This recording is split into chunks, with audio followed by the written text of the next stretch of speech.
This is Revathi. Welcome back to అందమైన కథల పొదరిల్లు. నా మనసంతా నీవై. Episode number 322. సూర్య వాళ్ళ ఇంట్లో కళ్యాణ్ అల్లుడిగా అలిగి అలకపాన్పు ఎక్కాడు. అసలు కళ్యాణ్ అలగటానికి కారణమేంటి? కథలకి వెళ్ళబోయే ముందు దయచేసి వీడియోకి ఒక లైక్ ఇవ్వండి. అలాగే హైప్ ఇచ్చి వీడియోని సపోర్ట్ చేయండి. సూర్య ఆఫీస్కి రెడీ అయి రూమ్లో నుంచి వచ్చి మరొక రూమ్ వైపు చూస్తూ, క్రాంతి ఇంకా ఆఫీస్కి రెడీ అయి రాలేదేంటి అని అనుకొని రూమ్లోకి వెళ్ళేసరికి క్రాంతి కళ్ళు మూసుకొని బెడ్ మీద పడుకొని ఉంటుంది. క్రాంతి ఆఫీస్కి రెడీ కాకుండా పడుకుందేంటి అని అనుకొని కంగారు పడుతూ దగ్గరికొచ్చి, క్రాంతి అంటూ తన తల నిమురుతూ పిలుస్తాడు. క్రాంతి కాస్త నీరసంగా కళ్ళు తెరుస్తుంది. ఏంటి క్రాంతి, అలా ఉన్నావు? ఏమైంది అని అడుగుతాడు. తెలీదు సూర్య, కళ్ళు తిరుగుతున్నాయి, వామిటింగ్స్ కూడా అయ్యాయి, నీరసంగా కూడా ఉంది అని అంటుంది.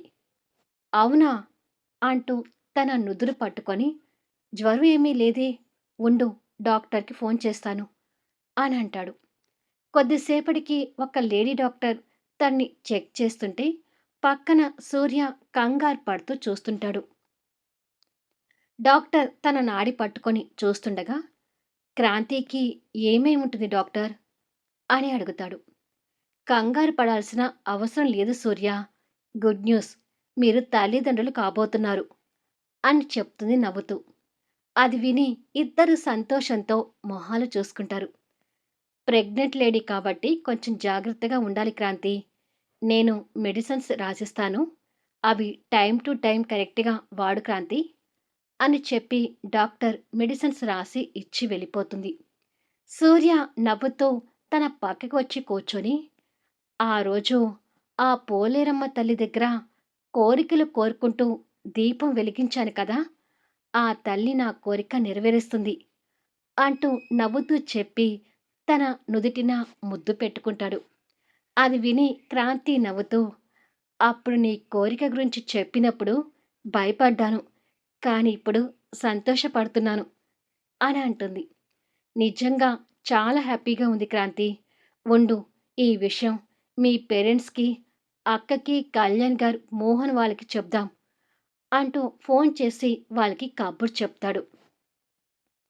కాసేపట్లో అర్జున్ దంపతులతో సహా అందరూ వాళ్ళకి అభినందనలు చెప్పడానికి సూర్య వాళ్ళ ఇంటికి చేరుకుంటారు.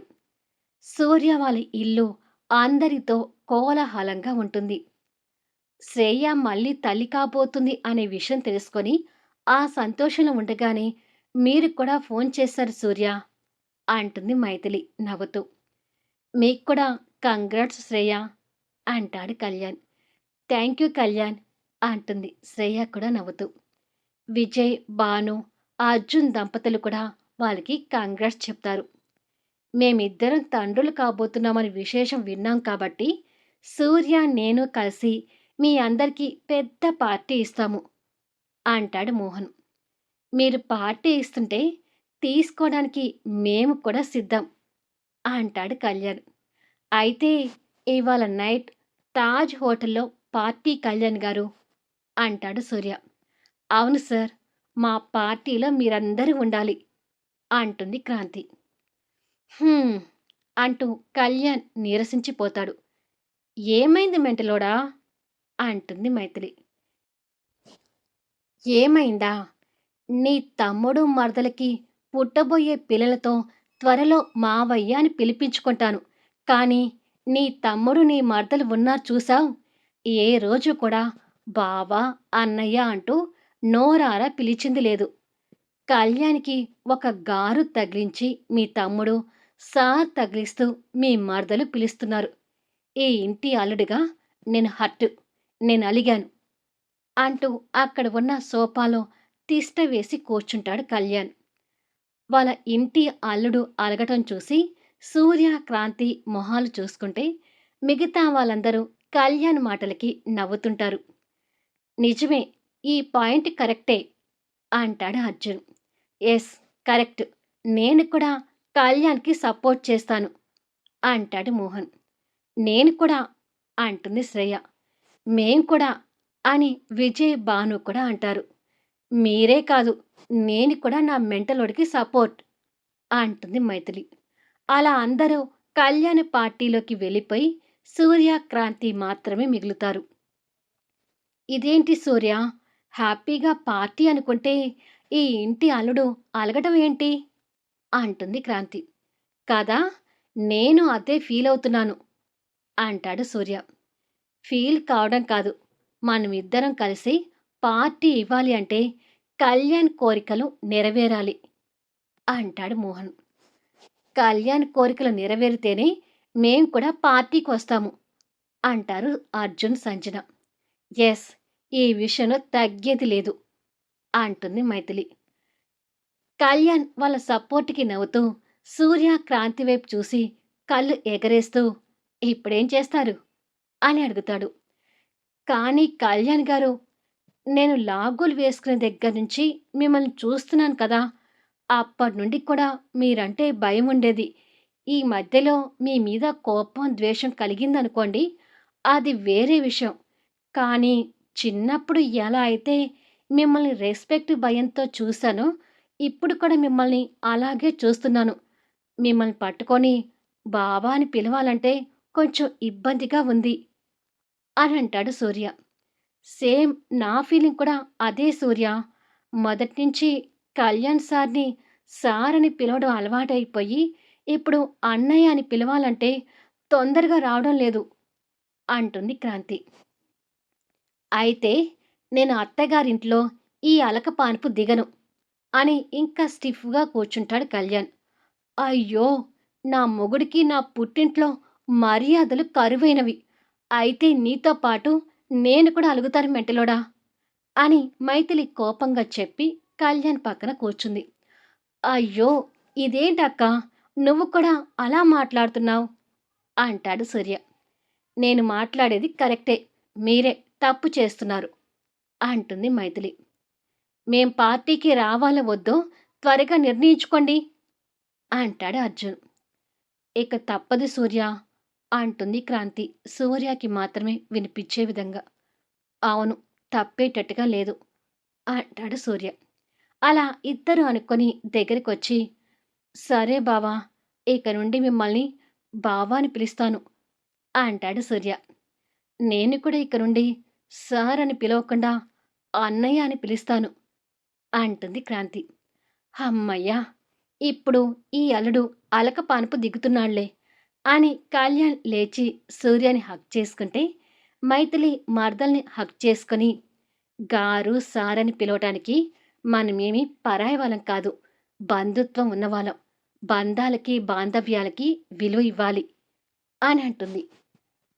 ఈ హాఫ్ కోడి బ్రెయిన్ ఎనిమి ఈ మాట కరెక్ట్‌గా చెప్పింది అంటాడు కళ్యాణ్. నిన్ను అంటూ మైథిలి కళ్యాణ్ పొట్టన ఒక పంచేస్తుంది. అబ్బా! ఈ కోడి బ్రెయిన్ దెబ్బ విషయానికొస్తే మాత్రం ఏనుగంత బలం ఉంటుంది అంటాడు పొట్టని పట్టుకొని. అందరూ అది విని నవ్వుతుంటారు. మైథిలి అక్కడున్న రాజేశ్వరి ఫోటోని బాధగా చూసి తమ్ముడిని, మరదల్ని పట్టుకొని రాజేశ్వరి దంపతుల ఫోటో దగ్గరికి తీసుకెళ్ళి, మీకు ఎప్పుడూ వాళ్ళ ఆశీర్వాదాలు ఉండాలి, ఇద్దరూ నమస్కరించుకోండి అని చెప్తుంది. ఇద్దరూ గౌరవంగా రాజేశ్వరి దంపతులకు దండం పెట్టుకుంటారు. నేను ఎంత ఐశ్వర్య అయినా ఈ ఇంటి మైథిలినే అమ్మా. నాకు నా పిల్లలు ఎంతో, సూర్య, క్రాంతి కూడా అంతే అని తల్లికి మనసులో హృదయపూర్వకంగా చెప్పుకుంటుంది మైథిలి. కళ్యాణ్‌కి కూడా రాజేశ్వరి గారు బతికి ఉన్న రోజులు గుర్తొచ్చి కొంచెం ఎమోషనల్ అవుతాడు. సాయంత్రం పార్టీలో భరద్వాజ్ గారి దంపతులకి కూడా ఫోన్ చేసి విషయం చెప్పి పార్టీలో పాల్గొంటారు. అదే సమయంలో ఓ క్లబ్‌లో శశిధర్ డ్రింక్ చేస్తూ, వాళ్ళు తాజ్‌లో పార్టీ చేసుకుంటూ ఉంటే, నేను నీకు ఇలా మందు పోయిస్తున్నాను, తాగు అని అంటాడు. పరశురాం నిప్పులు కక్కుతూ, వాళ్ళంత హ్యాపీగా ఉండటం భరించలేకపోతున్నా శశిధర్. మొదట్నుంచి కళ్యాణ్‌తో నువ్వు, నేను పోరాడుతూనే వస్తున్నాం. కానీ కళ్యాణ్‌ని ఇంచు కూడా కదిలించలేకపోయాము అని అంటాడు. శశిధర్ మందు సిప్ చేసి, కళ్యాణ్ మెంటలోడు కాబట్టే కదిలించలేకపోయాము అని అంటాడు.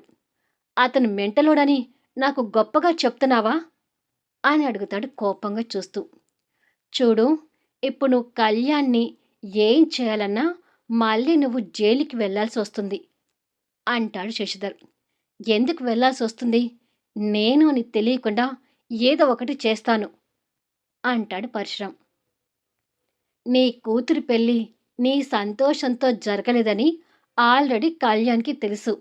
ఇప్పుడు వాళ్ళింట్లో ఈగ చచ్చిపోయినా కళ్యాణ్ నిన్నే అనుమానిస్తాడు. సో, ఇప్పుడేమి తిక్క వేషాలు వేయకు అని జాగ్రత్తలు చెప్తుంటాడు. పరశురాం మనసులో ఆలోచించుకుంటూ, నిజమే, ఇప్పుడు నేను ఏం చేసినా కళ్యాణ్‌కి ఖచ్చితంగా నా మీద అనుమానం వస్తుంది.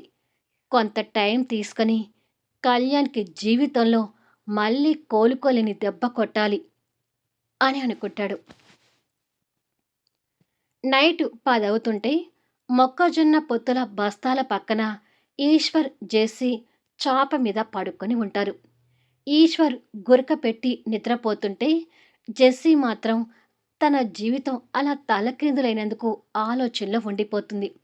అప్పుడే తండ్రి దగ్గర నుంచి ఫోన్ కాల్ వస్తుంది. ఆ ఫోన్ చేతిలోకి తీసుకుని నిద్రపోతున్న ఈశ్వర్ని చూసి, మరో చాటుగా నిద్రపోతున్న లతని చూసి ఫోన్ తీసుకొని బయటకొచ్చి లిఫ్ట్ చేసి హలో అని అంటుంది. అప్పటికి ఇంకా శశిధర్తో క్లబ్లో ఉన్న పరశురాం చేతిలో మందు గ్లాస్ పట్టుకొని, ఆ కొంపలో ఎలా ఉంటున్నావమ్మా అని అడుగుతాడు. ఏదో ఒక రకంగా ఉంటున్నాను కానీ ఫోన్ ఎందుకు చేశారో చెప్పండి అంటుంది కొంచెం కోపంతో. చూడమ్మా, ఒక మంచి లాయర్ని చూసి మాట్లాడతాను. ఆ ఈశ్వర్కి విడాకులు ఇచ్చేసి వచ్చేసేయ్ అని అంటాడు. ప్లీజ్ నాన్న, మీ కారణంగా నా జీవితం నాశనం అయింది చాలు. ఇక నా విషయంలో జోక్యం చేసుకోకండి అంటుంది జెస్సీ. కూతురు నుంచి వచ్చిన ఆ మాటలు విని షాక్ అవుతాడు. ఈరోజు నేను ఈశ్వర్ బిడ్డకి తల్లినవుతూ ఇప్పుడు ఈశ్వర్ని పెళ్లి చేసుకున్నానంటే దానికి మూల కారణం మీరు. నేను మీ మాటలు విని నా జీవితాన్ని నాశనం చేసుకుంది చాలు. ఇకనైనా నా బతుకు నన్ను బతకనివ్వండి అని అంటుంది. అది కాదమ్మా అని పరశురాం నచ్చచెప్పబోతుంటే, ఇంకొకసారి మీరు నాకు ఫోన్ కూడా చేయొద్దు, గుడ్ బై అని చెప్పి ఫోన్ పెట్టేస్తుంది. కూతురు మాటల్లో పరశురాంలో కనిపిస్తున్న ఆశ్చర్యం చూసి జెస్సీ ఎలా మాట్లాడి ఉంటుందో శశిధర్కి అర్థమవుతుంటుంది. జెస్సీ వస్తున్న కన్నీళ్లు తుడుచుకొని వచ్చి నిద్రపోతున్న ఈశ్వర్ పక్కన పడుకుంటుంది. మరుసటి రోజు ఉదయం 9 అవుతుండగా ఈశ్వర్ ఆవలించుకుంటూ నిద్రలేచాడు. ఇందా కాఫీ అంటూ లత ఒక గ్లాస్ కాఫీ తీసుకొచ్చి కొడుక్కి అందించింది. ఈశ్వర్ కాఫీ తీసుకొని పెళ్ళాం కోసం చుట్టూ చూసి, నా పెళ్ళాం ఎక్కడ అమ్మా అని అడుగుతాడు. నేను ఇప్పిస్తానన్న పని మనిషి ఉద్యోగం కాదని, నువ్వు ఇప్పిస్తానన్న మొక్కజొన్న పొత్తుల పని కాదని, జాబ్ చూసుకుంటానని ఇంటర్వ్యూకి వెళ్ళింది అని అంటుంది సాగదీస్తూ. ఈశ్వర్ అది విని, తన గురించి తెలిసిన వాళ్ళెవరూ తనకు ఉద్యోగం ఇవ్వరు, ఆ మాత్రం తనకి తెలీదా? తను వెళ్తానన్నా నువ్వెందుకు పంపించావు అని అడుగుతాడు. లత స్టవ్ దగ్గరికి వెళ్ళి వంట చేస్తూ, మనం చెప్పడం ఎందుకు, తన ప్రయత్నం తను చేసుకుంటే తనకే అర్థమవుతుందిలే అని అంటుంది.